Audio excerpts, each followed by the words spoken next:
নমস্কার বন্ধুরা, আজকে আমি তোমাদেরকে দেখাতে চলেছি নার্সারি থেকে আনা গাছটি 4 ইঞ্চির প্যাকেট থেকে। আমি আজ গাছটিকে রিপোর্টিং করব। গাছটিকে এনেছি 3 থেকে 4 দিন এবং আনার পরে গাছটিকে এই 3-4 দিন আমি একটি শেডযুক্ত জায়গায় রেখে দিয়েছি। তো ছাওয়াযুক্ত জায়গায়, যেখানে রোদ্দুরের আলো খুবই কম আসে, এবং গাছটি ওয়েদারটা ম্যাচুরেট হওয়ার জন্য রেখে দিয়েছি। তো আজ আমি ফাইনালি রিপোর্টিং করতে চলেছি। তো আমি 8 ইঞ্চি টবে আমি রিপোর্টিং করব না, কারণ আমার কাছে 10 ইঞ্চি রয়েছে। 8 ইঞ্চির টব প্রায় শেষ বললেই চলে, সেই কারণে আমি একেবারেই 10 ইঞ্চির টবে রিপোর্টিং করে দেব। তো এই গাছটি আমার খুবই পছন্দের একটি খুবই দামি ভ্যারাইটি এবং ভালো ভ্যারাইটি। গাছটির নাম গোল্ডেন মভ। গাছটি এই পাতাটি যতটাই না সুন্দর, তার ফুলের কালারও ততটাই সুন্দর, এবং গাছটি পুরো গাছ ভর্তি গোল্ডেন কালার পাতা। গাছটি যত বড় হবে এবং যত দিন যাবে, গাছটির পাতার যে ভেরিগেশন গোল্ডেন, সেটা যত দিন যাবে তত গোল্ডেন ভেরিগেশনটা আরও বেশি করে ছড়িয়ে পড়বে। তো ফাইনালি আমি আজ রিপোর্টিং করছি। তো প্রথমত আমি কিছুটা গোবর সার নিয়ে নিয়েছি এবং টবের থেকে মাটি কিছুটা তুলে নিয়েছি। তুলে নেওয়ার পরে আপনারা গাছটি রিপোর্টিং করার সময় কোনো গ্রাফটিং গাছ বা কোনো রুটের যে কোনোই হোক, 4 ইঞ্চি বা 6 ইঞ্চি গ্রো ব্যাগে থাকা গাছগুলোকে আপনারা ঠিক এরকমভাবে 2 পাশ দিয়ে কেটে নেবেন। কিছু একটা ধারালো ব্লেড বা ছুরি, কিছু ধারালো জিনিস দিয়ে কাটবেন। এবং কাটার পরে তো তোমাদেরকে একটা গাছ বসানোর জন্য তো তোমাদের প্রথমত এই একটি কাজ তোমাদেরকে খুব সাবধানে এবং খুব আস্তে আস্তে করতে হবে। দুপাশটা এরকম করে কেটে তারপরে রুটটা বের করতে হবে, যাতে আবার রুটটা বের করার সময় তোমাদেরকে মাথায় রাখতে হবে যাতে গোড়াটা না নড়ে যায়। তো নড়ে গেলে তোমাদের গ্রাফটিং গাছ বা রুটেড গাছ ঝিমিয়ে পড়তে পারে। গাছটি বসানোর আগে আমি কিছুটা গোবর সার নিয়ে নিলাম। এটি হলো আমার 1 বছরের পুরনো গোবর সার, যেটি কিনা আমি হালকা মাটি দিয়ে মিক্সড করেছি। তোমরা ভিডিওতে দেখতেই পারছো কিছুটা মাটি মাটি দেখা যাচ্ছে, মাটির দানা। তো হালকা মাটি, তো গাছটির তলায় আমি কিছুটা গোবর সার দিয়ে নেব। এবং বন্ধুরা, টবটিকে মাটি দিয়ে ভরবার আগে আমি আমার বাড়ির কিছু সবজির খোসা, সেগুলো আমি মাটিতে লেয়ার হিসেবে দিয়ে দিয়েছি।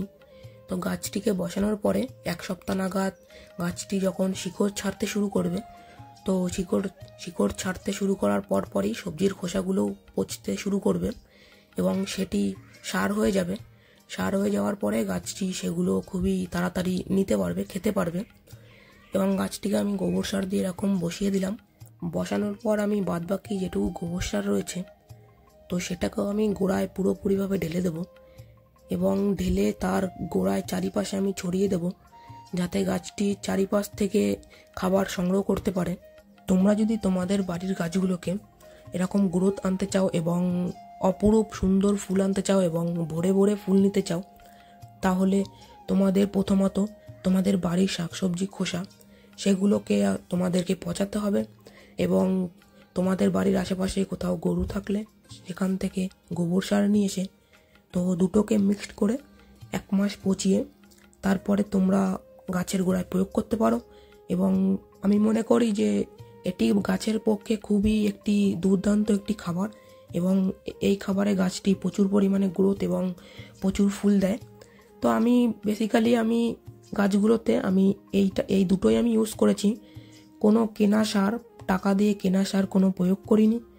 তো আমার গাছগুলোর হেলথ তোমরা পিছনে ব্যাকগ্রাউন্ডে দেখতে পারছো, কত সুন্দর সুন্দর হেলথ এবং চেহারা নিয়েছে এই গোবর সার এবং সবজির খোসা পচা দুটো দিয়ে। তো গাছটি বসানোর পরে আমি এখন বাদবাকি যে মাটিটুকু ছিল সেটুকু দিয়ে দিলাম। বাদবাকি মাটিটি ডালার আগে আমি কিছুটা কেঁচো সার দিয়ে দিলাম। তোমরাও তোমাদের গাছগুলোকে সেমভাবে বসাতে পারো এবং রিপোর্টিং করতে পারো। তো বোগেনভেলিয়া গাছের ক্ষেত্রে গাছটিকে যত বড় জায়গায় বসাবে, গাছটি তত গ্রোথ নেবে এবং তত খুবই তাড়াতাড়ি বড় হবে এবং ঝাপড়া বা ঝোপালো হবে, এবং গাছটির খুবই তাড়াতাড়ি গ্রোথ নেবে। এবং ছোট জায়গায় বসালে যখন একবার শিকড় ভর্তি হয়ে যায়, তো গাছটি আর অতটাও গ্রোথ দিতে পারে না, তো নতুন নতুন শিকড় গজাতেও পারে না। সেই কারণে গাছগুলোতে এরকম প্রবলেম হয়। আমি বেশ কিছু ভিডিওতে দেখেছি, সবাই 6 ইঞ্চিতে বলে বসাতে, 8 ইঞ্চিতে বলে। হ্যাঁ, 8 ইঞ্চিতে ঠিক আছে একটা গাছের পক্ষে, কিন্তু 6 ইঞ্চিতে ঠিক না। তো আমি সে কারণে 8 ইঞ্চিতে বসাতাম, কিন্তু আমার কাছে টব নেই বলে আমি 10 ইঞ্চির টবে বসিয়ে দিয়েছি। তো বসানোর পর আমার যেহেতু গ্রাফটিং গাছ, সেটিকে আমি এখন এরম একটা কঞ্চির লাঠি দিয়ে সাপোর্ট দিয়ে বেঁধে দেবো, যাতে ঝড়ো হাওয়া বা কিছু হাওয়াতে বা কোনো পাখি উড়ে এসে ডালে বসলে যাতে কিছু না হয়, সেই কারণে আমি একটা লাঠি দিয়ে বেঁধে দিলাম। তো বাঁধার পরে আমার গাছটি পুরোপুরিভাবে বসানো কমপ্লিট। আমি আশা করছি গাছটি 2 মাসের মধ্যে অনেকটাই বড় হয়ে যাবে, এবং গাছটি যদি 2 মাসের মধ্যে ফুল দেয় সেটাও আমি তোমাদেরকে শেয়ার করব। এবং আমার গাছটি পুরোপুরিভাবে কমপ্লিটভাবে বসানো হয়ে গেছে, এবং এটি আমার কাছে খুবই একটি অসাধারণ, এবং গাছটির পাতার ভেরিকেশনটা আমার কাছে যতটাই সুন্দর লাগে, তো গাছটিও ততটাই সুন্দর, এবং গাছের ফুলটিও ততটাই সুন্দর। বন্ধুরা, তোমরা গাছটি বসানোর শেষে একটু বেশি পরিমাণে জল দিয়ে দেবে, যাতে গোড়াটি পুরো যাতে ভেজে, নিচ অবধি ভেজে। এবং ভিডিওটি ভালো লাগলে লাইক করে দেবে, চ্যানেলে নতুন হয়ে থাকলে সাবস্ক্রাইব করতে ভুলবে। আবার দেখা হবে পরের ভিডিও।